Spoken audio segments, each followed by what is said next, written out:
And unfortunately tonight, after two clutch buckets and a lucky mid-range shot by Chris Paul, the Knicks win streak comes to an end as the New York Knicks lose to the Phoenix Suns 118-110. A lot to be happy about though, but I'm sure we'll get to that at some point because frustration is raining on everybody right now.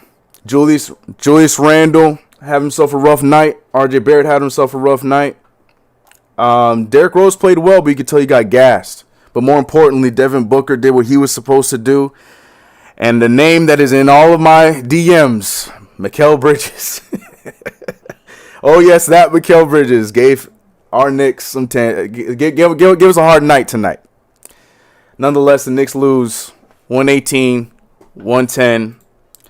But to be a little bit more positive, what makes me more upset is our win streak here as a trio. Our win streak, the one that we built, comes to an end tonight as well. CP knew what he was doing. He was upset about it. He didn't like not being a part of it, so he's like, just in case this Suns game goes wrong, let me make sure that their little win streak goes to an end too. CP, we see you, bro. But yeah, New York Knicks lose 118-110. It's your boy CK filling in for CP here on KnicksFanTV, presented by Manscaped with the lovely Ashley Moss to my right, and the man, the myth, the legend, Alex. No CP light tonight. You call him by his name. Guys, tough loss. I think we all have, some opinions on it, good, bad, ugly, but Alex, how are you feeling, man? Oh, man. I really wanted this win tonight. It was tough. It was a struggle. It wasn't even a struggle. We came out really hot. We came out guns a-blazing in the first quarter. We had like a good 15-point lead. Yes, come back out in the second half that we had a 7-point lead. Everyone was just grooving. I just loved everything part of it. It was the third quarter. Like we didn't even have a true third quarter of doom. We were going back and forth with the Suns, and it came out tied by the end of the quarter. It was just the fourth quarter where we started doing the whole isolation type stuff, putting up bad shots from whether it was D Rose, Julius Randle, and like we just had two costly turnovers at the end. One from Reggie Bullock to RJ Barrett, who could have had an easy lay, and then Derrick Rose just poorly passed the ball to Julius Randle on the last play. It was close. It came down to the wire, and then as you mentioned earlier, CK. Just two lucky big shots by Chris Paul, but this is what Chris Paul does, and he does it. Got the cap to him, man. He did it. But I'm not. It sucks because we lost the winning streak, not only for the Knicks on the 9-game winning streak, our winning streak as well. I'm saying, man, I'm more hurt about that one, man. But I'm not overly upset about this game. The Knicks played really well, and it was really encouraging how they played well. Now, this was kind of a test to see how good we were playing the second best team in the West. And we hung in there. It came down to poor execution in the fourth quarter. And for the last couple of games, we've been doing that. But you win some and you lose some. We were on a 9-game winning streak. I'm not too worried about this. I think we'll bounce right back. Yeah, Ashley, I can see the stank on your face. How you feeling?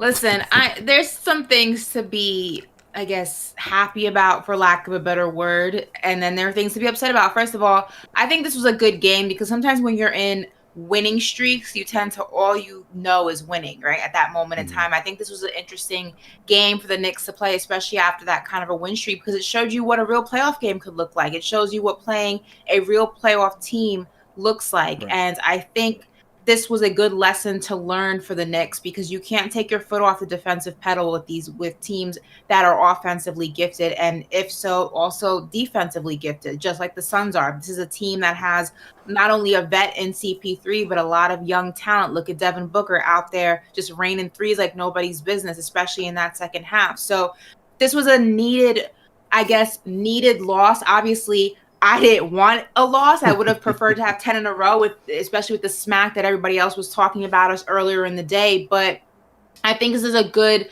character loss for the Knicks, especially going into the postseason and as we continue the rest of the season. It's just going to go ahead and make this a lot tougher of a team. And look, the Knicks were hanging with these guys.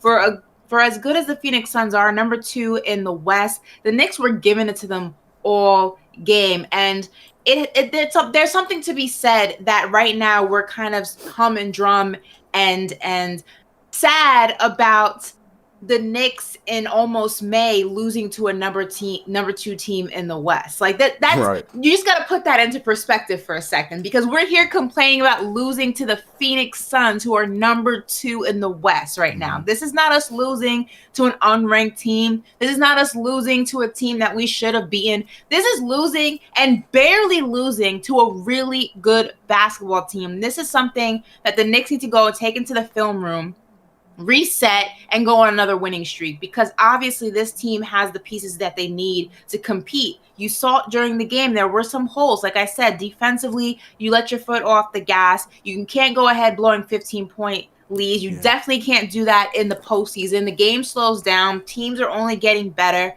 This was a learning lesson for the New York Knicks, but to be in a position where you're complaining and you're upset about losing to a team this good, I can't 100% be upset about it. This is a good position to be in, if you will. If you want to see some light on the horizon, this is a good position to be in. Yeah, 100%. And to add to your point, like, this isn't not just the second best team in the West. This is the second best team in the league. You know what I mean? And like you mentioned, like, we've been fighting against these teams. Philly, Brooklyn, you know, we play against these teams, and we play well against those top teams. So that's the biggest thing I'm taking away a lot, like, along what you just said. You know, it is rough because, you know, we had a lot of extras that was going along with it, you know, our seeding and our win streak and all that stuff. But the fact of the matter is, you know, we had this team in the corner for the entire game, and like you mentioned, we just took our foot off the gas, and then they went off, you know, and that's something that we need to learn to not do, especially since we are playoff bound here in a few weeks. But yeah, you know what, to play that way, to start off that way, to maintain that much up until the end of the game against the second best team in the league, I'll take that, take note, and we'll see them again here in a week or so or something like that, right? We're gonna see them very soon, so let's see how that works. The Knicks came out hot, and I think a lot of people were apprehensive going into this game. Like you said, the Suns, second best team in the NBA. This could have gone really, really bad from the jump, but it didn't, and that is something to be proud of. This team came out, meaning our New York Knicks came out saying, I don't really care about where you're ranked. You're in the Garden. Welcome to New York. We're going to show you how it's done. They just went ahead and kind of calmed down when they shouldn't have calmed down. You can't do that in a playoff series. And I think this was just kind of the lesson that the Knicks needed to learn. And I'm okay with them learning it right now. I'm not okay with you learning it in a series. I'm okay with you learning it still in the regular season. You take this lesson, you go ahead and apply it to the rest of the season. You definitely take that into the postseason, and you shake things up and you kick some ass. But I'm okay with, you know, the win streak ending in the sense that it ended in a lesson learned, and that's all you can ask for. So absolutely. And to add on about going back, looking at the film, Julius Randle was struggling with the double teams in this game as well. And he didn't have most of that for the last 9 games. He was just going off, having the one-on-one matchups. Sometimes they double him, but he was reading it really well. And going against a really good team like this, he's going to have to adapt. And this is a good game to watch the film, as you pointed out, Ashley, and to adapt your game, because once you get into the playoffs, you're going to be facing competition that will be double teaming you every single game, because they're not going to let you. They're not going to let you score. They're not going to let you go 30 and 40 in a night. So he's going to have to adapt his game. And as you also point out, better to learn now, to watch that film now, than to learn during a playoff series, because he's going to have to learn to get everyone else involved. RJ Barrett, Nerlens Noel, Reggie Bullock, these guys are going to have to learn right now what it's like to play in a playoff series, because they're going to be heavily relied on if we're going to make any type of noise once the playoffs come. And that's a really good point. Julius Randle is not used to being double teamed at all. He's used to being able to do whatever he wants because people are afraid of him. But when you play a team that's just as good as you or better than you, they're going to double team you. They're not afraid to take you there. They're not afraid to get physical. They're not afraid to get dominant. And Julius Randle needs to know what it's like to have to move around that, and he hasn't had to deal with that. And this is when the season really starts to change, and this is where you have to take your game, your competitiveness, to the next level. And Julius Randle learned that lesson tonight. What are you going to do when you're double teamed? You're going to fold under pressure, or are you going to figure out another way to get your shot up, to get to driving in the paint, to force a foul, or to keep the possession moving and pass it out to the next guy, keep the play alive? You're not going to always have the easy shot. What is your next move? And this was a lesson not only for Julius Randle, but this was a lesson for a lot of guys. RJ, what are you going to do when they don't let you get your normal shot up? What are you going to do? How elusive are you going to get around defenders? How elusive are you going to get in the paint? The game is never going to be easy for you, especially as the season only gets harder, especially in a playoff series. This games only get harder. What is your plan B, C, D, E, F, G? What are you going to do? That was the lesson of today's game. Unfortunately, the Knicks failed that lesson, but it's a lesson learned. And you take this lesson, you go into the rest of the season and into the postseason. Figure out your plan B, C, D, E, F, G, because that's all you have in a playoff series if you don't want to go home. And that's what you do. Yeah, big facts. And to add on to the double team point, yeah, Julius Randle was getting double team today, and it was looking like in the beginning he was going to have one of those games where he was going to, pick off other players on his team in the double team, start doing what Julius has been doing the majority of the season, finding open guys, finding the cutters and stuff like that. And it was looking that way in the first half because the offense was just flowing. But to something Alex had said at the beginning of the show, and I feel like this is probably one of our biggest negatives of this team this year, is when our backs are against the wall a little bit and the other team starts to, go on runs, we tend to, shell up and play one-on-one basketball. And I feel like it got to that point. And I completely agree. And I feel like it got to that point in the second half where the double teams were way more effective rather than they were in the first half, because Julius Randle was not looking to pass. He was looking for his shot when, because he saw that they were coming back in. So like you guys said, the big majority is this was a lesson. Those are things that Julius Randle is going to fine-tune as we get down the line. RJ Barrett's going to fine-tune as we get down the line. I'm seeing people in the chat talking about RJ Barrett was frozen out. Well, how does he get out of that? We've been talking about this. You can't blame Elfrid Payton because Elfrid Payton didn't really play much tonight. So RJ Barrett needs to figure out how to get out of those kind of situations. But yeah, we handled. I mean, we did okay. Like another night shooting over 41% from the three. It's solid. It's okay. 51% from the field. But like I said, we're talking about our two main guys. Julius Randle was 6 for 17, 35% from the field. He was 3 for 6 from three, which was nice. But those double teams seemed to affect him a lot more in the second half than the first half. RJ Barrett too had himself an up and down night. He was 38% from the field with 17 points. And we talked about it a little bit there. Like they need to figure it out for themselves, knowing that we're gonna be seeing more of this kind of competition going forward rather than some of those other games, because look, in playoff basketball you're gonna be getting these kind of nights every single night. So there's a lot of positives to take out of this. I know it's frustrating because that lovely number 10, that Clyde Frazier number 10 that we wanted so bad we didn't get it, but we got to enjoy that 9, and like Ashley said, start a new one starting on Wednesday. So I'm 100% with you guys on that one. And but, you know what, Ari, screw you, because what he say? First of all, Ari's saying, "Oh, this is probably Ashley's best take, and that's not saying much." First of all, screw you, Ari. Second of all, this is your fault because last show you were all up in arms and in your feelings, ready to crawl up in a ball in the corner because you didn't know how to deal with the Knicks winning. Talking about, I don't know how to feel. I don't know how to feel. I'm in my feelings. I just don't know how to deal with this. What do I do with my hands? Oh my God, I'm having a meltdown. The Knicks are winning. Now they're losing. Do you feel better, Ari? Do you know what to do now? Are you back in your bag now, Ari? Do you feel comfortable? It's your safe space, Ari? Get out of here. Ari, you asked for this. I don't know what to tell you, man. Look, man. you put yourself in that position.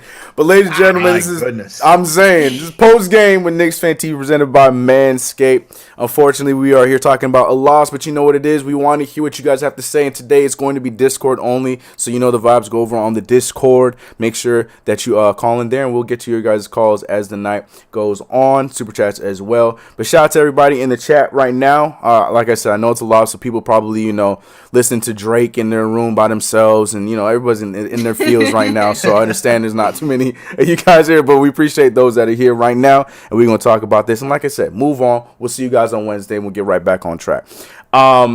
But yeah, can we talk about Devin Booker for a little bit? I know I don't want to talk about the other team, and I'm not going to sit here and gush about him, but I'm talking about it more on the Knicks standpoint. This dude had 33 points on us tonight, and it looked like everything was just on a silver platter. There was some tough shots. I got to give Reggie Bullock his credit. There was some tough shots that Reggie was on, but the first half, it looked like he could get whatever he wanted.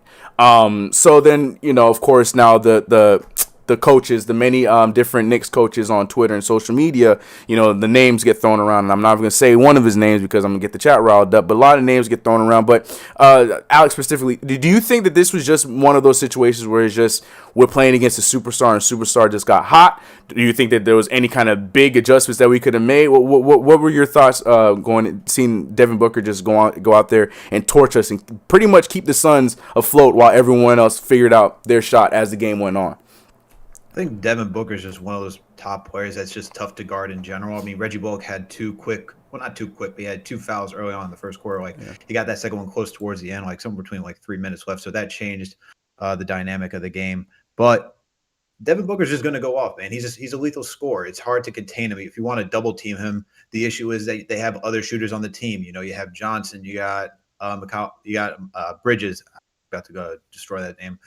You got Chris Paul. You got Chris Paul. These guys, who could just shoot from anywhere. So if you double team somebody, someone else is going to be open. This is not a team that's easy to double team. It's not like double teaming us where you're like, okay, we're going to take on Julius Randle and then try to force other guys to shoot and make it more difficult. So he's going to drop 33 points on us. It's kind of hard. You just try to contain him. That's all. That's right. The type of player he is. I don't, if you stop him at 33 points and you stop everybody else, then you did your job. Okay. In my eyes, you don't want anyone to go off. If he had 40, that'd been a real problem. But this is Devin Booker we're talking about. Lethal scorer, can he can score at whim. This is the same guy who had 70 to 80 points when he went up to TD Garden. So he's just that type of dude. So it's just hard to guard. Yeah, I had to bring that one up because, the Frank hype, I was seeing him already talking about Frank would have done something. So, but it doesn't matter who we would put on him. We're already seeing it. We need Frank on him tonight. Should have had Frank on Booker. Frank. I'm telling you, it's crazy. And you know what? Maybe. But at the same time, like Alex just said, Devin Booker is just that dude. And we saw that tonight. And like I mentioned, it's just really vital for a game and for a team like this, because we were beating the brakes off of them in that first half. But Devin Booker was keeping them steady. He was hitting his buckets until, Mikal Bridges eventually figured his shot out. Chris Paul had his moments to take over there in the second half. And then the others, because Cam Johnson didn't make his first bucket until the third quarter or first three or whatever it was till the third quarter and whatnot, and then everyone just started rolling. And that's the kind of play we're going to be expecting, especially since we're here talking about, look, I'm with you guys. I bring the Nets. I get that, but I'm saying we're talking about these playoff teams we're going to be seeing. And if it comes to a case where we play against them, they have 3 of those dudes. You know what I mean? So it comes down to the fact we just have all hands on deck, and we have to be better. We can't let those guys stay in the game. The defense was just as important as the offense in today's game. It's great that we had all those points, but Devin Booker was keeping them steady. I think that was the biggest thing that I was paying attention to up until the point where they finally tipped it over and took the lead from us in the second half. So, but Chris Paul, I don't want to talk about those last 3 shots anymore. I was looking at him again. I'm like, no, I don't. My feelings are hurt. I ain't going to lie to you. That second one just deflated. Oh, my God. It was almost like you ever see Boys in the Hood? Yeah. Where, the gunshot walks right. The first one hit Ricky. Yeah. The first one hit him, but he was still running. It was good. The second one, and then the third one just killed him. It was just back to back to back. Mm-hmm. It was I couldn't take it anymore. It just put me out of my misery at that point. It was just out of control. And then the Chris Paul smirk at the end where he just, it hurt my soul. Yeah. It's like, Ricky! Why, Ricky? Yeah. That fadeaway fallback one was the one that really killed me. Just like the mid-range? It was a prayer. Yeah, the mid-range. Yeah. It was just that one really bothered me because Randall actually played really good defense, and I was like, okay, that's good. Oh my God, just better offense. But it was such a conflicting shot because it was like part of you were like, yo, honestly, CP3, go take a walk. Take a walk and play in traffic. But then the other part of me, the basketball fan, was like, damn, that was nice. That was nice. I was so conflicted on how to feel. Right. I really wanted to push him into traffic on 7th, but then I really wanted to yank him back before a car came because I was just so impressed. I didn't know what to do. I was like, Ari, I don't know what to do with my hands. You're like, do I push? I don't know. In my Ari impression. I don't know how to feel about this. I'm so confused. I'm conflicted. All right, over there getting the shots taken out of. But let's read some of these super chats real quick before we go to our first call. David Claudio dropping $5. Appreciate you. He said Knicks could have easily won this game. We had a bad shooting night collectively. RJ and Reggie missed open shots.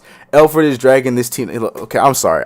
Elfrid wasn't anything to me. I'm sorry. I don't understand why Elfrid got dragged in this. Yeah, Reggie missed some shots that would have been very nice. He made that nice little three, but at the same time, the Suns went right back and made a shot right after that. But yeah, it was just a rough one offensively for us. I can't say any better than how Ashley said it. We took our foot off the gas. We can't do that. We cannot do that. We need to stay aggressive all the way through. You can talk about fatigue, this, that, and the third. We need to stay aggressive from the first minute to the 48th minute, and we just didn't do that in the second half. They got us. They jumped us. Next one I'm looking at. Okay. Shout out to Billy Marksman with the $5. No message, but we appreciate you. David Claudio with the second one, saying punch for punch with the second best team on a bad night. This Knicks team is scary. Start D Rose and play Frank as a 3-and-D over Peyton with IQ as 6-man. Hashtag no EP. Right, we know where you stand. I'll read one more before we go to the calls. Kings Matthews with the $5 saying, tell him Ashley, LMAO, Ari isn't a true Knicks fan. Damn, Ari's over there talking. He was taking shots. Goodness. Golly. Tough game, but we're good. And CP3 really hit that crazy shot, bro. And Bullock tried his best. Hashtag New York Knicks. Yeah, I think Bullock was a big gas there towards the end. But yeah, Ari, I gotta let Ari defend himself. All right, Ari dropped $5. He said, "Can we change Ashley's YouTube name from Ashley Nicole Moss to Ashley Ari said Moss? LOL. No. LOL." She said, Tell Kevin Hart to sit down. No, I wasn't ready. You gotta do the shake. You gotta do the shake. Oh man, I'm glad we can get a laugh out of this. But first, we gotta go to our first call. I need to hear the voice of the streets. But Faisal, I think I said your name wrong. If I said it wrong, please correct me right now. But man, talk to us, bro. How you feeling about tonight, man? Hey, what's up? Thank you for having me, guys. My name is Faisal. Faisal. My first time. Yeah, it's all good. It's a weird name, I guess. I'm all the way from Saudi. Oh, that's what's up. Shout out. That's why. Yeah. Been a Knicks fan for a minute though. That's what's up. Well, I just wanted to say a couple of things. I'm so impressed by Derrick Rose. I mean, we got him for nothing, and trade deadline, and he's been balling out big time. We know what D Rose can bring to the table. It's just the one thing I'm really concerned about his knees, man. So I really want to kick out Elfrid Payton, and I'd rather give his minutes to Frank Ntilikina. I'd rather really give these minutes to Frank. He can actually hit that corner three occasionally, so it's better than having Elf there. Talking generally about today's game, well, I think what really made the Knicks really good this year, well, it's our defense, and I think we played really good defense. I don't care about that shot, the first shot that CP3 made. Look, that's a lucky shot, man. That was really good D. And the second shot, I mean, look, with these kind of players, man, I mean, he's made for that shot, so I'm not concerned about that shot either. I'm concerned about Mikal Bridges. He shouldn't be having 20 points per game. He went off. 20 points, in that game. He went off. I was very disappointed in that. Other than that, I'm really proud of the Knicks, man, and I just hope we can get a really solid point guard next season, because Elf is not doing that. Well, appreciate your call, man. Hopefully you call again, man. Hopefully it's the first of many, bro. Good points, man. Appreciate it. Thank you very much for having me again. Of course, man. Of course. That's why when Tibbs the other day, and I spoke about this on SNY, I don't know how many people caught last night's show, but when there was a clip of Tibbs, and we discussed it on the show about, Tibbs saying that the fans are basically too hard on Payne. He does a lot for this team. I said, where? Right. Where does he do it? Because I never see it. And if I do see it, it's almost to spite us, because we're moving on from him. And he sucks people back in just to suck for another 4 games. And then the cycle starts all over again. It's so frustrating. And one of the points I made on the show, and I think, you know what, I'm going to go ahead and drop the clip on Twitter after this show so everyone can watch it. You should. Is that it's the lack of consistency that pisses Knicks fans off with Peyton. Thank you. And amongst other things, one, the lack of on-court chemistry between him and RJ. I know we saw him pass the ball to RJ finally. It's only, game 60 at this point? Thanks, Peyton. Real good job. That pisses us off. Also, you see what Derrick Rose does with similar minutes, less turnovers, if not more points, and more assists than what Peyton does. So you never understand the love affair between Peyton and Tibbs and why he consistently has gotten more minutes, at least up to a certain point, than Peyton does. Also, let's even talk about and take it back to the Raptors game. 14 minutes, he had 4 turnovers. Do you have grease on your hands? Is there something wrong? Do you need Gorilla Glue? I'm confused. Are you okay? Do you need help? I just don't understand what the man, I don't understand what Tibbs sees in him. I don't understand what it is that he thinks that he brings to the game that we don't see as fans. It's just one good game and 10 bad ones doesn't mean you're a beneficial part of the team. It just means you had a good game. That okay, and it drives me nuts. It drives me nuts. It really does. Yeah, I can't. I hear you. I mean, the inconsistent play from him is really the big issue, as you pointed out. Facts. It's funny tonight that he actually had a +6. And he was actually pretty efficient. He was okay today. He was actually okay today, but I get the whole I get the sentiment of just we want a point guard, especially when you see what Derrick Rose does, as you pointed out. Derrick Rose can drive, kick it out, just swings the ball around. Doesn't matter who it is, he just gets it to everybody, and he can shoot too. And he's actually a threat from all 3 phases of the game. Unlike Peyton, who all right, all we have to do is just watch out if he comes into the paint because his mid range is meh, and the 3-pointer is just he's shooting 28%, so it's not even real. You don't even have to honor it. So you really don't. I could go out there and be nah, forget it, man. Play a pickup game. Nope. Yeah, flipping a coin. Can you imagine playing a pickup game? Someone just sees him in the corner. Nah, man, don't have to rush out there. But I get it, and the only thing I think Tibbs really gets out of him is defense, which he plays okay. On some nights he plays above average defense, but he just drives a lot to the paint, which is what he wants. We just need another point guard. If Quickly was doing that, if Quickly was driving the same amount as Peyton, I really think Quickly would have more minutes than Peyton at this point. Yeah, but it's not even that Peyton doesn't have. It's okay. Let me make this clear. I don't think that Peyton doesn't have a skill set. He clearly has a skill set. Whether that's limited or not, he has a skill set. But it's just it's so inconsistent that it's hard to appreciate it. That it's just it's hard to embrace something or someone as a part of a team or what they bring to a team when what they bring is so inconsistent and just up and down. It's just you see it and you're okay, I can see. It's he has a good game and you're I see what Tibbs sees in him. I can see it. And then it's 10 games, he's terrible. Just to come back for that one game, you're okay, I see it. He sucks you back in. That's why I compare him to the ex who feels you moving on and sends you the text message just to make sure that they can still rope you back in. That's what he does with Knicks fans. He ropes us back in because he has another good game. You think, okay, he's about to go on a run. And then the cycle starts constantly. And it's exhausting because it's you keep playing somebody who's so inconsistent in what they bring to the team. And that's the frustrating part. That's why when Clyde said, round of applause for Peyton as he heads back to the bench. Clyde, you're shady. You're my kind of guy. That's why. Shade.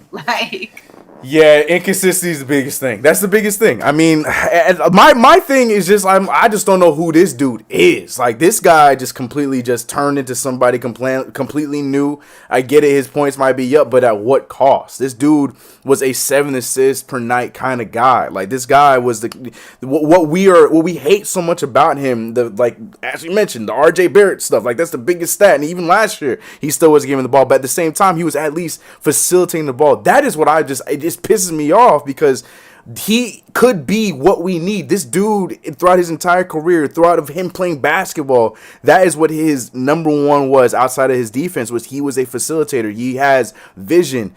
where the hell is it? You know what I mean? Like I don't understand. And we see a night like Detroit, and then we never see it again. Just like you guys both brought up, he's like, baby, you could take me back. I'm telling you, I could take you out to dinner. I'll be and then, different. I right, promise. and then he's posted up for the next few weeks talking about, hey, yo, babe, what we eating tonight? Like, no, we're not falling for the same trap every single time. You did that really well, CK. Sorry, man, it's not me.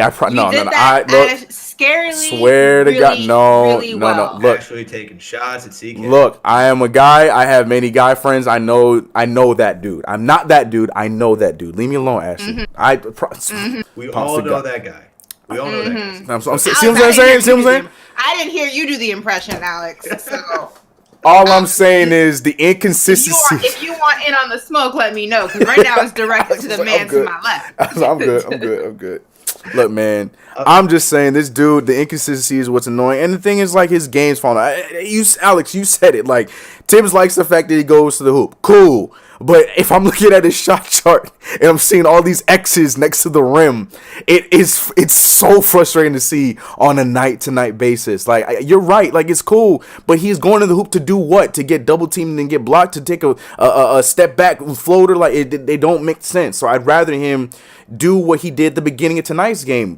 Feed someone else. That's why I was kind of joking by saying, like, it's a blessing that there was a shot blocker and a big presence like DeAndre in the paint, because he was preventing Elfrid Payton from doing that kind of stuff, and it was forcing him to move the ball, which was working in our favor. Like, that's all I'm asking from him. And I get the hate. People are, very, very critical, and they want results now. But at the same time, I do think that there was a good player with Elfrid Payton, and I don't know where he is. I feel like he's lost in the upside down. I've not seen him since. Like, just give me a piece of what he was last year. 7 assists per game. Now he's 2-3 a game. I don't know. It's just the inconsistencies, man. And people are taking it too far, but then people are also being really sensitive with the whole subject, where it's just something I just don't even want to talk about anymore, because it's just like, look, man, the dude is not doing what he's supposed to do for our basketball team. We're frustrated. Case closed. That's all it is. And I don't want to hear about Elfrid Payton anymore. He's lost in the sauce, as they say. It's a lack of identity. I don't think he has an identity of who he is as a player yet. And that's the most dangerous place you can be as a player, because when you don't have an identity, you're just all over the place. You don't have a foundation to fall back on. And I feel like he doesn't know who he is as a player, which is why you see him so inconsistent so consistently. He's inconsistently consistent. Like, it's just, or consistently inconsistent.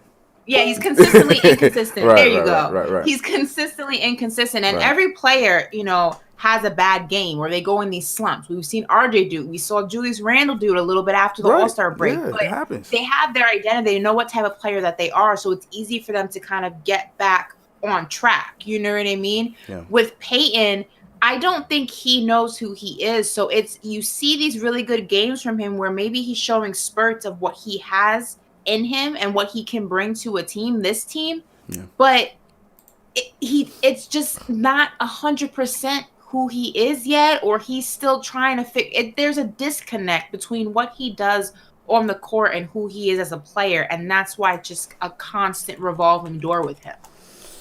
Yeah, I think the other thing too is that this team has completely changed from how it was ran last season to now. Yeah. Under Mike Miller, we saw him bring up the ball every single time. The point guard was truly initiating the play, right? He was getting the ball to Randall, whether it was driving in, doing whatever he could do last season, and he had more freedom and more range to do whatever.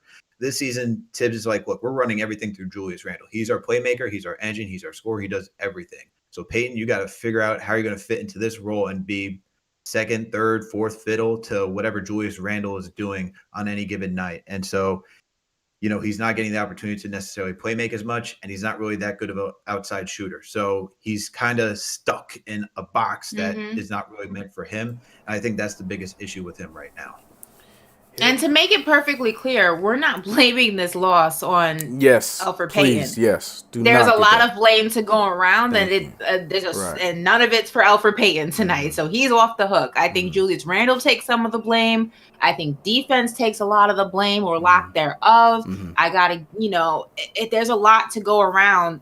It's not on Elfrid Payton tonight. This is just more of a general conversation on, Tibbs's comments regarding Peyton and what he says. He does a lot for this team. I haven't seen it. and I've watched every single Knicks game this season. I don't think either of you have seen it, and you've watched every Knicks game this season. So it's just kind of that comment that makes you wonder what it is that Tibbs sees in Peyton that we're not seeing in Peyton. There's like two different Peytons, and Tibbs sees one version and we see the other. So it's just very confusing. And I definitely feel like next season, Elfrid Payton should not be part of this lineup, this team. That's just how I genuinely feel. And I also feel like we should not be surprised if he does end up going and being like the third or backup for the Clippers or the Lakers, something like that. And then all of a sudden we're seeing his stats looking like 11, 7, and something. That's all I'm saying. It's just like, I don't know. But I agree with your comment. He should not be the one. Not every season it goes on your chicken, you know? Sometimes what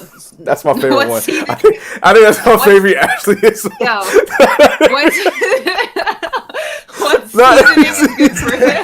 what seasoning is good for you is not good for Alex. And what's good for Alex is not good for Ashley. You said not every seasoning doesn't go. Okay, all right. Lemon pepper for all people. You know what I mean? Some people don't like that.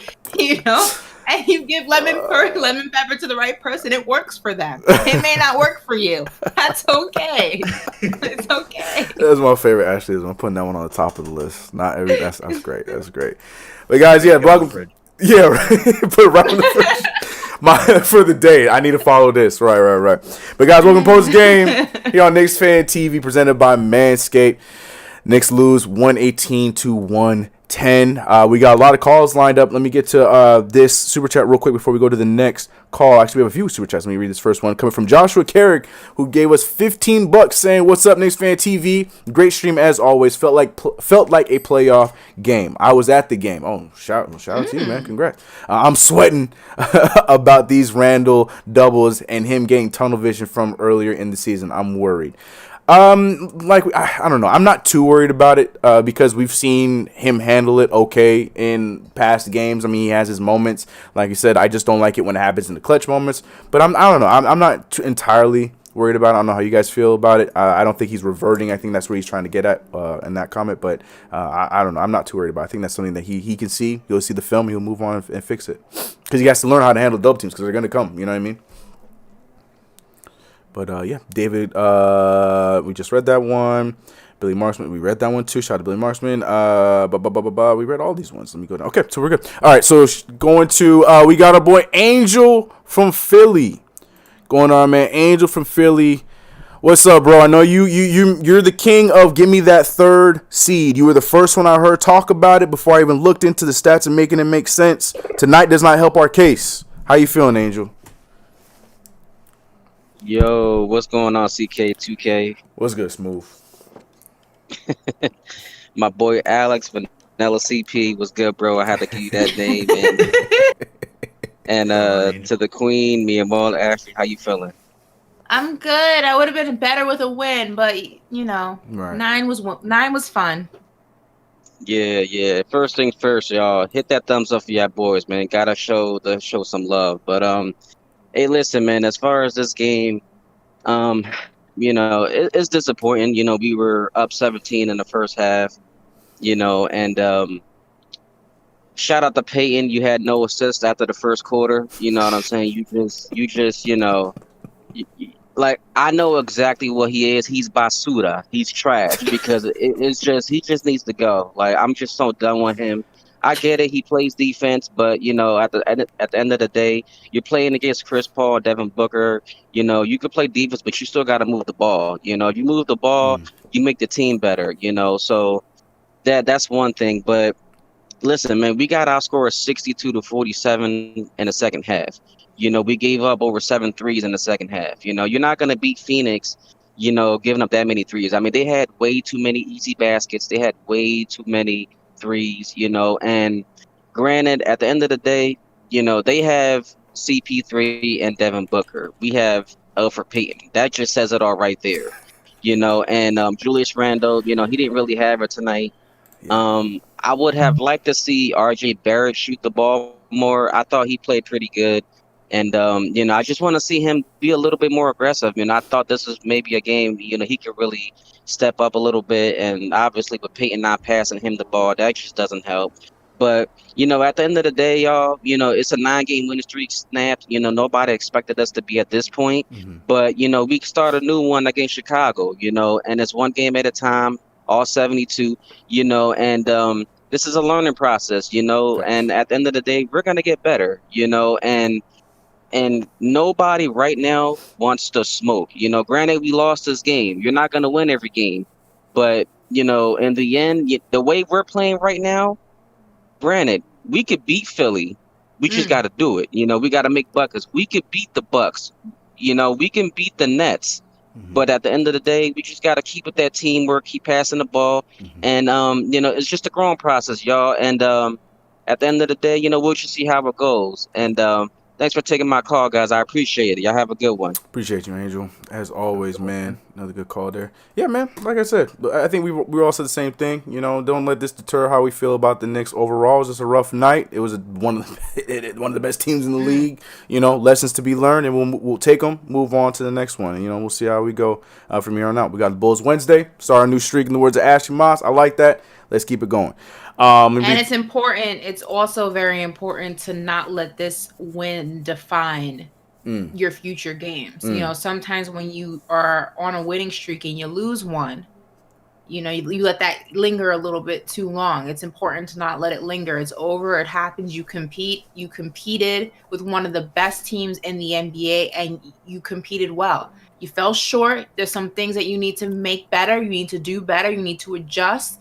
But you competed. You didn't go out there and get bulldozed. You didn't go out there and get stomped on. You competed until the very end. You're coming off of a 9-game win streak. So it's important to not let this linger. It's important to go and face the Bulls, a team that you should beat, and beat them and start a new win streak. That's just keep it pushing. Look towards, what's done is done. You can't go back and change it. We don't have a time machine. CP did lie because he did say he went into the Matrix and said that we won this game. So I don't know what, oracle he saw, but that one lied to him. But that's a different conversation. But we gotta just keep it pushing to the future. So giving out fake pills in that. Fake pills, blue pill, red pill. Looks like he took a yellow pill. I was just gonna say, CP walked out with a yellow pill. It just turned out to be one of those fish oil pills, man. It's a fugazi. Yeah, man. He was lied to, man. CP was lied to in the Matrix, bro. Before we go to this next call, let me read Dylan Alex dropping 5 bones saying, some Knicks fans starting to piss me off, saying they're getting DeMar. You can get his cousin defense. I hate you. You can get his cousin defense. Don't slander the name of Alex. I'll expose you. Come in. See Dylan Alex is out here defending. What did Drake say?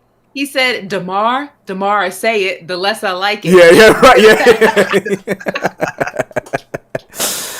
Oh, man, you can get his cousin defense. Man, I think we have a good relationship with his cousin defense, but we deserve that tonight. All right, going over to none other than Papa Left, who's going to drop us with some knowledge tonight. Papa Left, how you feeling about this loss tonight, bro? I'm feeling all right. I'm feeling it's not too bad, but I want to help you guys pay some bills real quick. Of course, guys, ladies and gentlemen, playoffs is coming up, and you might not have been to the playoffs in a while, but this show is presented by Peytonscaped. You can cut Peyton, anytime you want, and we have an LED light for you, Thibodeau. If you're into doing it in the dark, you can cut him in the dark. If you want to make it a group activity, Ashley has an idea. You, Steve Mills, Scott Perry, and Leon Rose can get all together and cut him together. So make sure you enter the fan code We All Hate Peyton and KnicksFanTV and get your Peytonscaped. All right. With that said, no. It's the promo code, bro. What you mean? You just go. We need a promo code. The promo code is We Hate Peyton. Yo, we need it, man. Oh, I didn't hear it. My fault. All right. So everybody was out and talking, doxing his family. That was crazy. Yeah, I think that's a little too far. Way too far. But I said in the Discord, if he decided one day that he wanted to go save the endangered elephants somewhere, I would support it. You know what I'm saying? If he has to go make a life decision like that, we all salute him. I'm actually writing the Big 15 Knicks anthem, and I never hit writer's block, and I'm trying to get. I got Jared Harper bars in there. I got Norvell Pell bars in there. Easy. I am trying to find a way to get some Elfrid Payton bars without being disrespectful, because the goal is for everybody to enjoy it as a team.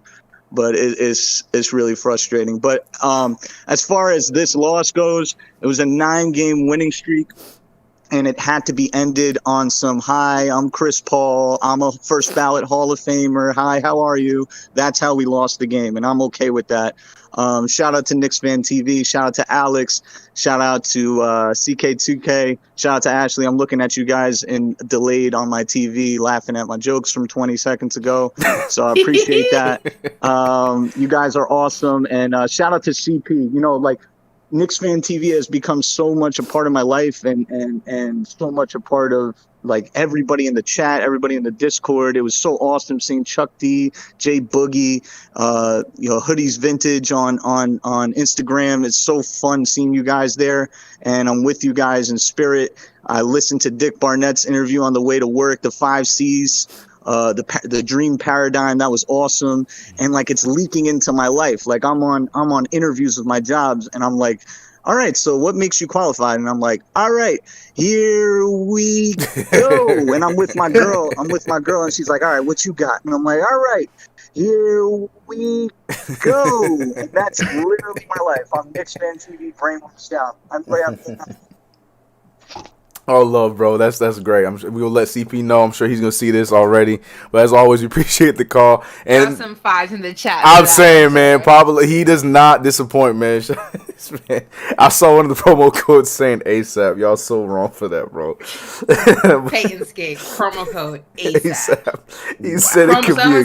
Someone said promo code. You don't gotta go home, but you gotta get the hell up out of here. Yo, that's too much to write, bro. Wait, Elfrid's got. That's too much to write. But no, I'm saying, man. But yo, he lost me when he was talking about it could be a group event. He said get Scott Perry, get Leon. Did you see Ari in the chat? He said, "Are we doing this in Grand Central Station?" Oh yeah. Zip zap zoom. Make sure if you guys are catching your train to work, from work, wherever you're going in Grand Central, check all the bathrooms if you have to use one, because I'm pretty sure Ari's gonna be in one of them doing some things from this point forward. Okay, make sure you double knock, check under the stall. You don't see any, because if you catch Ari in there, it might be a situation. It might be. Oh man, Papa left. We needed that one for sure. Good. But yeah, let's see. Oh, we already read that one. All right, so going to the next call, we got Peter from Belize. Oh yes. We've had Peter calling before. Peter, man, how you doing, bro? How you doing? Peter. Sir Peter from Belize. Hey, what's up, man? How you doing, bro? You alive? Hey, good night. What's up, man? Good night, me brother. Yeah. Yes, man. Yes. Yeah, the delay is probably more than 22 seconds for me. It's probably like 30 to 40 seconds. Sheesh. So I'm like at the TV trying to put it on mute and not really get caught off surprise. That's a couple points to me though. Lessons, not losses. 13th Street would be nice, but I'll take 12 out of 13. I really think we can run the table with the next 3 games, Bulls, Rockets, and the rematch with the Grizzlies. And then I went and checked out clutch players in the league this season. De'Aaron Fox tied for number 1 with 38 field goals. Zach LaVine, I believe is 4th, and tied for 6 is Chris Paul and James Harden. The reason why I bring up these guys is that, there is rumors, whether it is, it has more smoke than fire. We were definitely actively trying to go after Zach LaVine this year. But the most realistic thing right now is, do you think Chris Paul is going to opt out of his player option and bet on himself and try to go for one more 2 to 3 year deal? And would the Knicks have a chance going after Chris Paul? Because what we saw tonight is that they have a closer and we don't. The Devin Booker has always been a prolific scorer, but when he got someone that could keep him grounded and that knows how to win basketball games, you really saw the difference with the Suns. And that is what we need going forward. Someone that can keep us grounded. And because if we go after De'Aaron Fox, we're literally going to blow up this whole team. Same thing probably with Zach LaVine. No one is going to want to give up their star players without getting a lot back in return. So the most realistic thing right now for me is Chris Paul opting out of his player option and going into free agency. Do we have a chance moving forward getting Chris Paul in the off season? And at what price? 2 years, 3 years, at 40 plus million per season. That is where I'm at right now. We are one closer away. I still feel that we can finish fourth. Mm-hmm. We could definitely beat the chance against the Sixers, and then go on to the Nets. But I don't really see us going past Brooklyn. Yes, we were gonna win all the storylines and everything. We will still own New York. That's what this is really about. It's not really, for me. I think it's more us stealing the spotlight back from the Nets than us really performing this season. It's about auditioning for next season. So, do you think we can audition to get a Chris Paul type player without blowing up this team? Because we are one Chris Paul player away from getting to the finals. So I'll just leave you with that. Good night, guys. Ashley, CK2K, and I'm going to graduate you from Polymonology, Alex. Good night, guys. Appreciate you, Peter. Thank you. Yeah, good call. There's no way in hell CP3 is opting out. Right. He's what? He's 36 years old now? 37? 36. Yeah. Phoenix is his last stop. He's not opting out. Unless he's playing with LeBron. Yeah, no one in their right mind is opting out of $40 million in Phoenix with a young Devin Booker right now sitting at number 2 in the West. Next season will still probably be in the top 5. There's no way he's opting out. It's not happening. So if you had dreams of CP3 coming to New York, wake up, because just call me She's Freddy like, Krueger. Hey, wake up. No, not happening. No. This is your nightmare. It's not happening. Sorry. It's just not going to happen. No shot, Alex? Yeah. Nah, that's a long stretch, man. I mean, so much money. Like a long stretch. And if we did get CP3, it would be 1+1, and it'd be like a player option if you wanted to do that. But there's no way. His home's out in LA. Phoenix is close to LA. There's no way he wants to come to New York, go see his family. It's even closer to go do that. There were stories about him when he was in OKC. They'd let him fly back to LA and spend time with his family. He's closer doing that in Phoenix than to New York. If that's his priority and towards the tail end of his career, and they already have a great team in Phoenix, why leave a good team in Phoenix as the second best team in the West and just second best overall to come to a rebuilding team? Unless you'd have to get like Kawhi and everyone over here coming, where it's like, all right, Kawhi's coming to New York. All right, now I'm gonna join up with you guys. Unless something that major is happening, there's no way he's leaving Phoenix. Not only that, but what they don't in Phoenix, I don't believe they have in Arizona. I should say, I don't believe it's like Florida. They don't have any. Was it income tax? Yeah, or something like that. No, you're right. They're saying, so yeah, so he's gonna pocket a lot of that $40 million. Unlike coming to New York, where they take about 40% of that bad boy. So it's a no brainer. At 36 years old, you're not really looking for the hard path. You're kind of looking to take the easy path. You've earned it at this point in your career. You've put in a lot of miles. You've put in a lot of work. And CP3 has definitely done that. He's bounced around from team to team. He's, at least when I say bounced around, obviously he's been with teams for extended periods of time, but he's been on multiple teams. He's not trying to look to do it the hard way at this point. And, I can't blame him for that. He's 36, almost 37 years old. Like, there's no reason CP3 is still a goddamn beast. Yo, CP, the ghost of CP is here. It was good to see. Yo, it was good. Yeah, right. That's scary. Man, oh man, let me tell. I got beef with you, bro. I had to check on the Discord, man. I had to check on the Discord. It was sounding real crisp. I was hearing good things about the Discord, man. I wanted to jump in and join the conversation. Hold on, let me add you to. There we go. We're all here. There it is. All right, we're good. Go ahead. Well, CP, man, how you feeling, bro? you were there. We saw the. How's the game? Yeah. Let me get my I'm snack. feeling good, man. I'm feeling good. Yeah, it was electric in there, man. It was tough to not win this. Like everybody in there wanted it. The Garden was rocking. You know, they came out the gates hot. Exactly what you wanted them to do.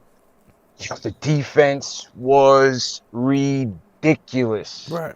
Absolutely ridiculous. Like we were sitting behind the basket. To me, it's a great view to really like watch them defend, watch the rotations, and just seeing how they jump in the passing lanes and the driving lanes. And the defense was just unstoppable in that first half. The ball movement was crispy. Derrick Rose probably had his best game of the year. Yeah. He was absolutely out of his mind. Yeah. I mean, Derrick Rose was shredding. Yeah. Absolutely shredding them, single coverage, double, triple, you name it. He was finding everybody and getting a shot off. The little one-hand runners that he got was on the money. Like, Derrick Rose was going in. I just thought, the difference was that the Suns' top two guys, along with their supporting cast, closed, and our guys didn't. Julius and RJ they didn't have a good enough game to help us get over that hump. And that Suns team, it's the top 3-point shooting team in the league. I was scared to see when they were going to come alive because once they do, you can't keep up with that, man.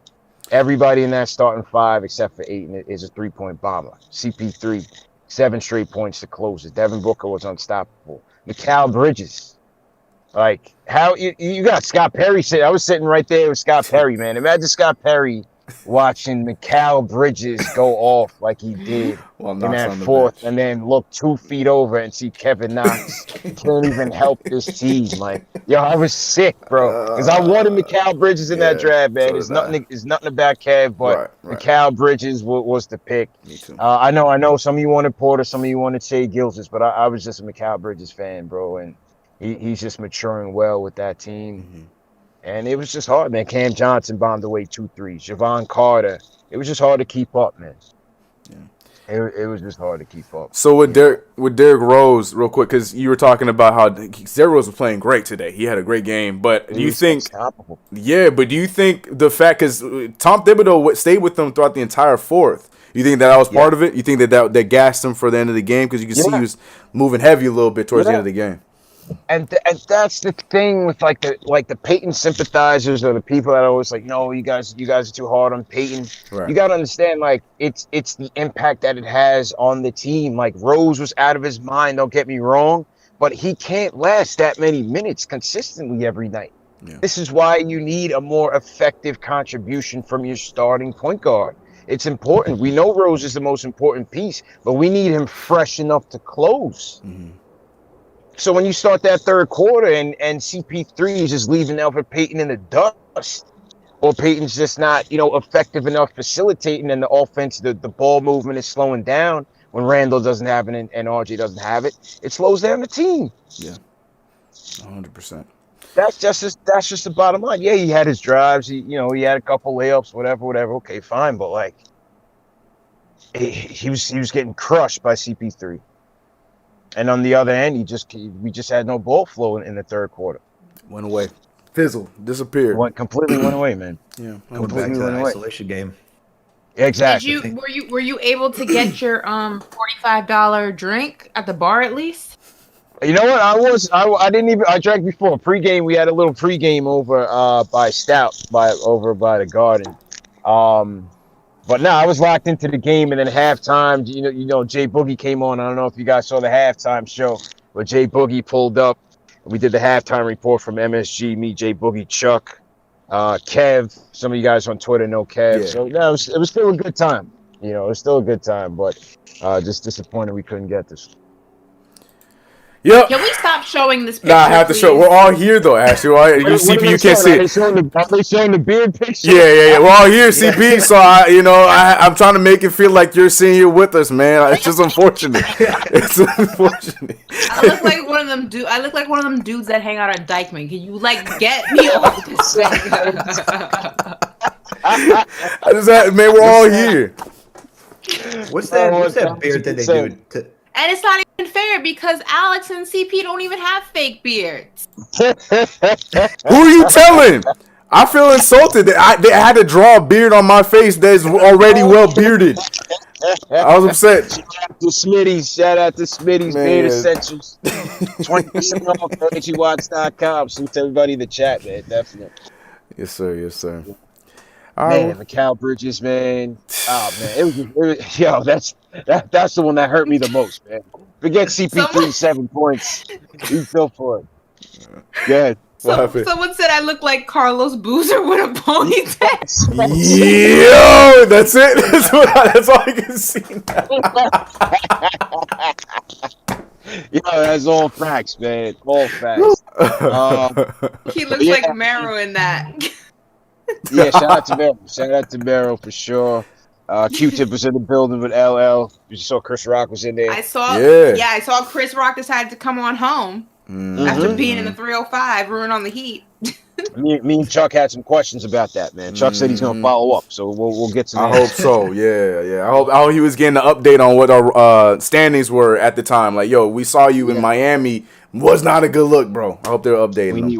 We need answers from Chris. Yeah, Listen, man. I can't hate on Chris too much. I mean, I don't know if he's a full-on fan, but the Miami Heat did give me my first job in sports, so it will always be respect over here for them as an organization.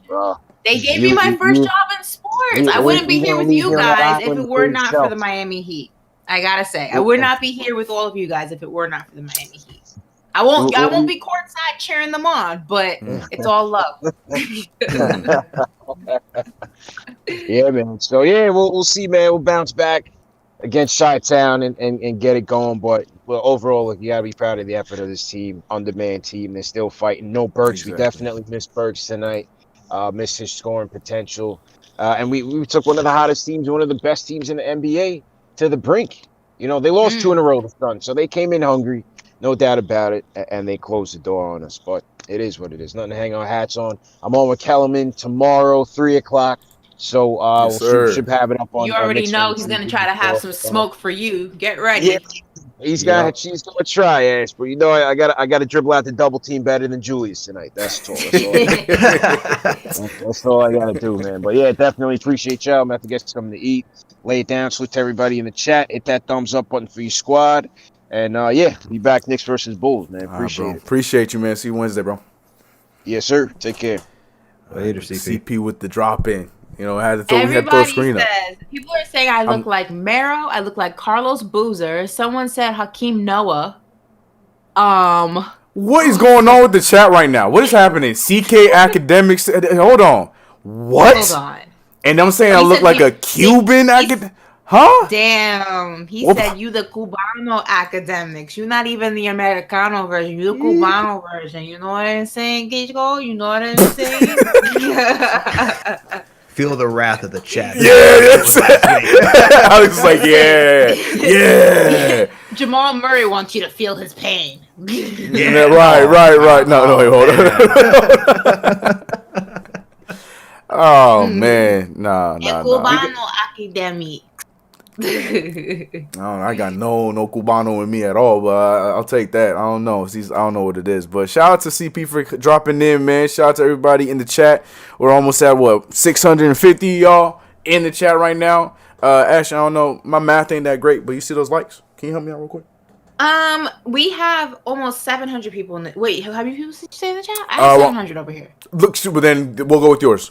I like yours better. Well, I have 700 people in the chat right now, but only 283 likes. Listen, it takes a lot to come on here and hold down the fort when CP's out partying and hanging out. You know what I'm saying? Like, the 3 of us are here holding down the fort. Show us some love. Hit that thumbs up. I know that, you know, the losses aren't as fun as the wins, but the real Knicks fans are in the building tonight. All the casuals are gone. All the Stephen A. Smiths, all the Andrew Yangs, all the Michael Rappaports, they're gone. They're gone. It's just the real Knicks fans in the building tonight. So go ahead and hit that thumbs up button for us. We're hanging out. We're cracking jokes. I got Jamal Murray. I got DJ Academics. You know, Carlos Boozer, just hang out with us. You know what I'm saying? Carlos Boozer, we here. Oh my gosh. You know what I mean? Just hang out, I'll tell you a story about how I used to spray paint my head and during the game. It started to roll down. And it dripped down. Dripping. Most people sweat. It's clear. I was sweating black stuff. It was nasty. But it happens. Yeah, at least y'all were some all-stars. And you all got me as DJ. I'm so sick. Yo, watch out. So Joe Budden's right behind you. Man, I'm so sick. Anyways, we got another call on the line, and we're going to go to then. We got the Boss 98 on the line. Let me get him in here. The Boss 98. What is good, man? How you feeling about tonight's game? You're live, bro. Uh-oh. Boss. What's up? What's up, Boss? How you doing, man? First time caller. Glad to have you. First of many, bro. What's good, man? How you feeling? Yeah, Happening? I just gotta chill. What's good, man? How you feeling? Today was a tough loss for sure. When you guys are talking about Alfred Payton, we go through this like every single video, every single time, because I've been watching you guys for a while now. But man, like today, it was decent. Like he didn't like hurt the team, But the past few games, like that one third quarter where he had like 2 turnovers and like 3 missed shots in like 2 minutes. It's like I don't know. Like my thing is with this, because Rose is playing 16, 17 minutes in a row in each half. Yeah, that's ridiculous. That's way too ridiculous for him. And you're saying he should be playing less. No. What I'm saying is, I think tips because right now a lot of people are wanting him to start, right? But people are saying we got a 9-win streak. Let's not change anything right now. But with today's loss, I feel like playing someone 16, 17 minutes in a row is crazy. But for Rose, who injuries, got back from COVID, that's even crazier. Yeah, I feel like if you start him and play him in increments of like 8 minutes, 9 minutes, he'd be fresh, and then he'd be able to play at his best at each time he's in, instead of like getting tired, getting worn down, because he has to play minutes for that long in a row. Okay. Well, I think that's something that Tom Thibodeau might have to think about. I don't know, but Boss, appreciate you for calling. First time caller. Talking about sporadic minutes for Derrick Rose. You was whispering though. It was a little worrisome. I was like, okay, I thought you were gonna Euro step into defending Alfred Payton, but then we talked about Alfred Payton in the past game, and we talked about Derrick Rose the minutes. I think to try and bring it back a little bit, I think CP hit the nail on the head though. When it comes to Derrick Rose, is the point of the matter is we need good point guard play from whoever else is playing point guard. In this case, it's Alfred Payton, so Derrick Rose can get those moments of rest. Ashley, help me out. Help me out. Oh man. I don't want to. Why? Hey man, Boss, we appreciate your call. Just come back with some bass. You'll be all right. It's okay. Don't be nervous. I'm not laughing at him. I appreciate all of our callers. What did you see in the chat? Who is it now? The chat is just Who's in the chat? Who's in the chat? I need to block them all. No, I appreciate all of our. Get rid of the entire chat. Throw them out. I appreciate all of the callers. I think, it takes a lot of courage to come on here and speak in front of a bunch of people. Definitely not laughing at him. I'm laughing at Ari causing chaos. I already know. Ari is out of control. I already know. Now, Boss, we appreciate you. I want to make that very, very clear. It's just Ari causing chaos. That's when I'm laughing. Yeah. Ari needs to be banned. I liked it better when he was in Miami. I don't think he does, because he didn't come. Poor Ari came back and he was recovering for weeks. But real quick before we move on to the next one, I want to talk about because like I said, CP had brought it up, and Alex, I want to hear what you think about that. Like, obviously the whole world would love to see Derrick Rose start, but we also know the repercussions of that because Elfrid Payton would be on the bench, and there's no way, shape, or form that Tom Thibodeau is not going to play Elfrid Payton in any rotation. So, what's your thoughts on the whole Elfrid Payton situation? Like tonight, like we mentioned, like he wasn't terrible tonight. So I feel like in that fourth quarter, maybe the latter end of the third quarter, we could have had some Elfrid Payton minutes, maybe 2-3 of them, and let Derrick Rose finish it out rather than him playing the whole fourth quarter. What are your thoughts on that? Yeah, Hold on. Let me just say, I was not laughing at the call. I was laughing at Ari saying he's Eskimo brothers with Joe Budden. What does that even mean? And how are you Eskimo brothers with Joe Budden? Who is That's Ari? what I'm is laughing at. Yes. Why was that? You must have missed the context. Because why was that just randomly dropped? Ari's just like, oh, yo, by the way. That's what I was cracking up at. He said he's Eskimo brothers with Joe Budden. This is like that meme where you're just like, what? How did that? I don't know. Yeah, I feel like Nick Young. Who even says Eskimo brothers anymore? And two is why is he Eskimo brothers with Joe Budden? Hey man, look. After we heard his life in Miami, I am not surprised. I mean, you never know. You never know. Bring us back, Alex. Bring us back. But to go back on topic, yeah, with Derrick Rose, I'm like one of those people who wanted him to start too. Obviously, you just see more and more 25, 27 minutes is like where he's peaking at. But this is where people also want Burks to get some of the point guard minutes, to get Manuel quickly more of the point guard minutes, and just to have, Elfrid Payton just on the bench, just not getting any playing time. I get that. I think the thing that we're going to need from Payton, because there's no way Tibbs is just not playing him. I'm telling you. It's just not going to happen. The thing that we can hope for is good 15 to 20 minutes from Elfrid Payton like we got tonight. And then you hope to take it from there. So obviously Derrick Rose, Tibbs wants Derrick Rose closing, but on a night like tonight, maybe Tibbs made the exception. He's like, hey, D Rose has got it cooking. Let's see if he can play for 30 some odd minutes. He played well, up until the fourth quarter when we started chucking shots, and that you just saw, like after 25, 27 minutes, he started hitting that wall. So Tibbs is going to have to figure out how to manage him and keep him fresh for once the fourth quarter comes, because that's where we're going to need him most. But that's either getting good Elfrid Payton minutes, 15 to 20 minutes. That's either Emmanuel quickly just taking another step in being a better point guard, and just hoping that Alec Burks comes back, because he was giving Alec Burks some free range to play point guard in between, like during the middle of the game. It'd start off with Payton, you get D Rose, Alec Burks is out there, whether with Bullock, Randall, Barrett, and Noel, or even Taj, and you saw that he could just do a little bit of it. You don't want to rely too much on Alec Burks, but that's why I like to see come back, and we need Burks. That's why we need Burks back. For so many reasons, that's definitely one of the main reasons, for sure.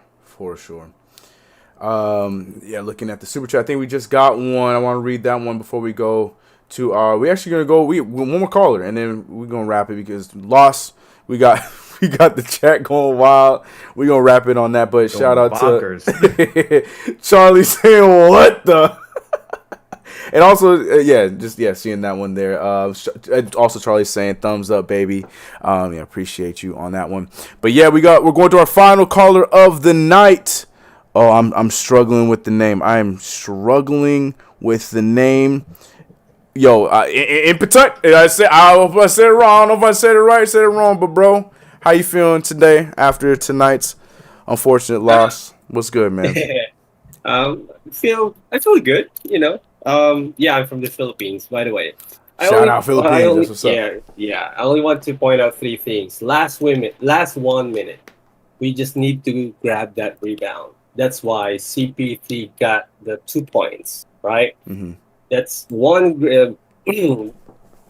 Suns are leading by about 3 points, right? Mm-hmm. And then the second point that I want to point out is Julius Randle. He's having a bad game. Really a bad game.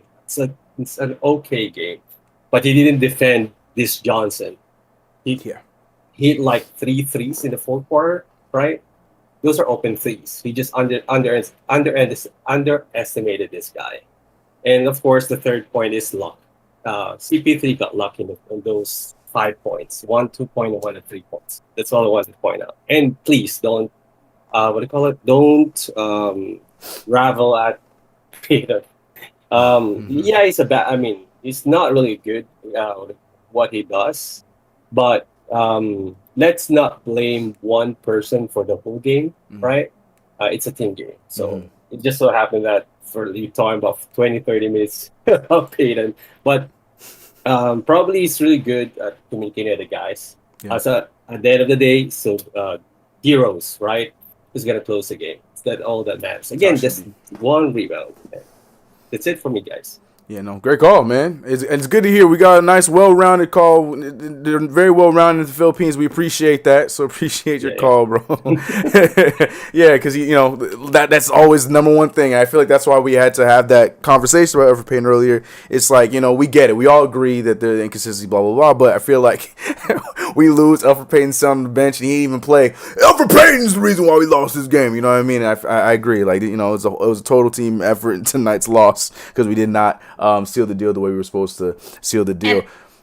And I don't know if you can call what CP3 did luck. I mean, I agree. The one shot, but not the other one. When you shoot a ball, unless that was precision. That was skill. That was a lot of time shooting in the gym. It's not like it just rounded the rim, or it's not like it just it's not like the ball rounded the rim and then fell in. Where'd you go? What you at me like that? No, it's the same thing. Just the chat. Chat's going wild. They're saying Knicks fan 63 is ended. It's like I'm just done with the chat. The chat's just on one right now.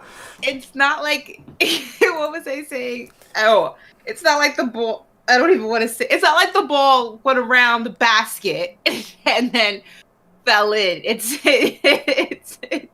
that was skill. That was precision. It's not like it was just the tip. It was. All right. Can we time her out? I think I need to time out. That wasn't luck. I'm just gonna leave it alone. Yeah, leave that. It wasn't luck. It wasn't luck. At least two of the three shots weren't luck. That second one, that's a fact. I don't know, but yeah, I see what you were trying to get at. Just gonna leave it alone. Go ahead, Alex. No, it's a fact. I mean, CP does that. He's known for doing that. He's a clutch player. That's why he's going to be a Hall of Famer. That's why he's a difference maker when he gets on a team, right? He just does these type of things. I agree with you. That one fadeaway long two where Julius Randle had good D, you can call that one luck with the shot clock hitting the buzzer. But the 3-pointer, the other mid range, he can hit that. That's not luck. That's CP3. That's who he does. That's what he does. That's what he does. He does that. Like that wasn't luck. That was skill. 100%. As much as it pains me, it was skill. That's why I wanted him on this team. I was like, if we need a point guard, let's go get CP3. I know it's going to cost assets, but what CP3 brings is just... We're seeing it right now. Yeah. Almost number one team in the league right now. They're right around the corner from number one team in the league, and this team is pretty much built the same as they were last year, plus the CP3. So, yeah, that shows the magnitude of his value when it comes to this team. But, yeah, man. How different, though, do you think this team would look, especially, well, let's say in terms of rankings right now, we're sitting at 4 if CP3 was on the team? Just out of curiosity, do you think we'd be much higher than 4? I say we'd either be... Look at Brooklyn. Knowing what Brooklyn looks like, knowing what Philly looks like, knowing what Milwaukee looks like. Do you think we'd be higher than 4? We'll go ahead, Alex. I think we'd be a lock. I think we'd be a lock at 4. I don't think we'd have to worry about dropping any further down. If anything higher, maybe 3, but we'd definitely be a lock at 4. We don't have to worry about whether it's the Hawks, the Celtics really coming up on us. I think with CP3, you're just cemented in there. Nets, they have 3 superstars with Kyrie, Harden, KD, and when they're fully healthy, they can roll. Philadelphia 76ers, you got 2 superstars in Joel Embiid, Ben Simmons, and the way Tobias Harris has been playing this season, he's just playing on another level. They're a really good, well-rounded team, and they got the shooters to help too. And then the Bucks, I could say the Bucks just because I feel like they've been playing the same style brand of basketball for these past couple of seasons. I'm not fully invested in them, thinking they're going to get over that playoff hump because it's either Giannis goes in and they get the 3-ball going, or it's 3-ball and then Giannis gets to drive. And that's just kind of the thing with Mike Budenholzer. So I think we could have surpassed them at 3, if anything, like max. But 4, we could have been solidified there for sure if we had CP3. Yeah, I think that I think there would still be a race in the East right now for who's who and whatnot, but I think that the top 4 would be a little bit more solidified with us being in that top 4. I don't know whether we would be locked at 4, but I think we would be fighting for 3. You know, with the way the Bucks have been playing this year with injuries and all kinds of stuff, I think there's a conversation that could have been had if he was on the team. We would be up there possibly fighting for that or having the 3rd spot. We're fighting to go back and forth with the Milwaukee Bucks. So I just don't think we would be in the fight that we're in right now to, you know, where everyone's so locked in, you know, from 4 all the way down to 10. I think 1 through 4 would be a little bit closer, and then 5 all the way down would be a different battle. I think we would be pretty solidified. I just feel like, you know, with everything we got going on right now, plus everything that CP3 brings on from a locker room presence to on the court, I just think it'd be a completely different team buying into everything that's going on. Who knows what would then happen? Who's included in that deal? Maybe Mr. Number 6 is included. Who knows? I just feel like there's so many possibilities. Say his name. Say his name. But we said his name too many times. He might as well be the sponsor of the show. And not Papa Left. I'm not that kind of sponsor. But yeah, I think it would be definitely, we would be in the conversation for the top 4 if CP3 was on this team. I think it'd be different. But anyways, ladies and gentlemen, I think that says a lot, though. The fact that facts. You guys are saying it'd be a lock for 4. It has to be. But no, that it'd be a lock for 4, but we're in 4 without him. I think that says a lot about this team and the direction that it's going. Obviously, It's more of a battle, like Alex said. It's going to be a constant flip flop for the next, or it's just going to be a constant battle to maintain that 4th spot. It's also going to be, you know, a lot of watching of other teams and watching who loses and who wins throughout the remainder of this season. But I think that it's definitely interesting that that we're kind of in the same position, just slightly a couple tiers below. Yeah. Even if we had CP3. So that's promising for when you actually get someone who can be a true ball handler. Yeah. You know, like Alonzo, like CK has been, you know, rallying for since day 1 or somebody else. Please. So that's definitely going to be interesting. Bring him over. If you're top 4 without CP3, just kind of put that into perspective, you know? I see what you're doing there. Look at you hyping this up. That's right. And on that note, we're going to wrap the show here. I want you guys to say your goodbyes, your outros. Actually, I want to say, we got to get the script. Ari, get the script. We're going to save it for Alex. We got to have Alex close it out because his impression is getting impeccable. And I think CP's in the chat, so we need CP to see it live in full effect. So with that note, CP's never seen it. I think he's in the chat, so I want him to see it in full effect. But yeah, Ashley, send him off. All right, guys.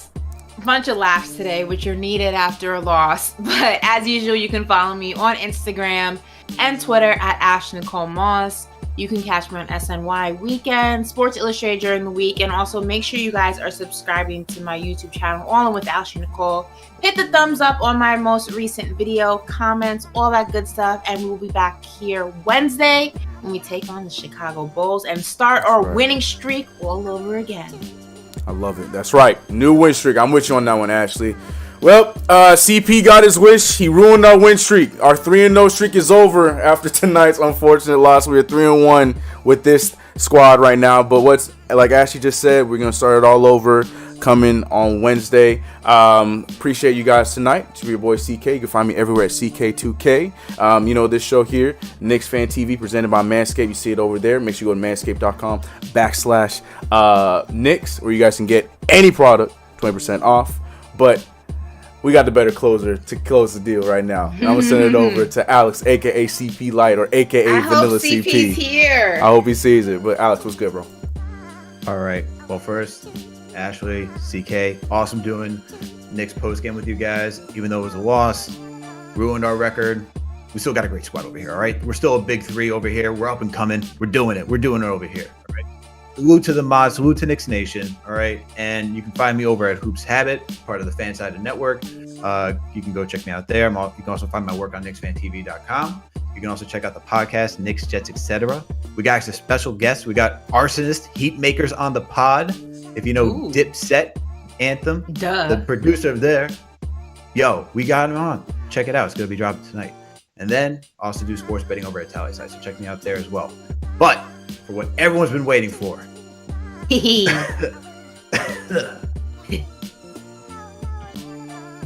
that thumbs up button for your squad. Salute to Knicks Nation. All right. This podcast is available on all streaming platforms. Apple Podcasts, Spotify, Google Play, Amazon, Alexa, you know we're there. Salute to the mod, salute to Knicks Nation, salute to Chuck D. Put a PE in the chat before you sign out. Salute to Q-Tip. All right, that's it, everyone. Peace. Yes. I love it. I just want to give a quick shout. We have 2 more super chats I want to read off real quick before we send it off.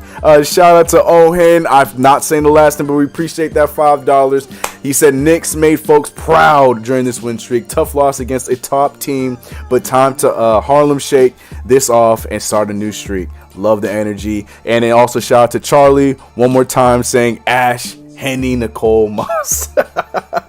First of all, I don't drink Henny.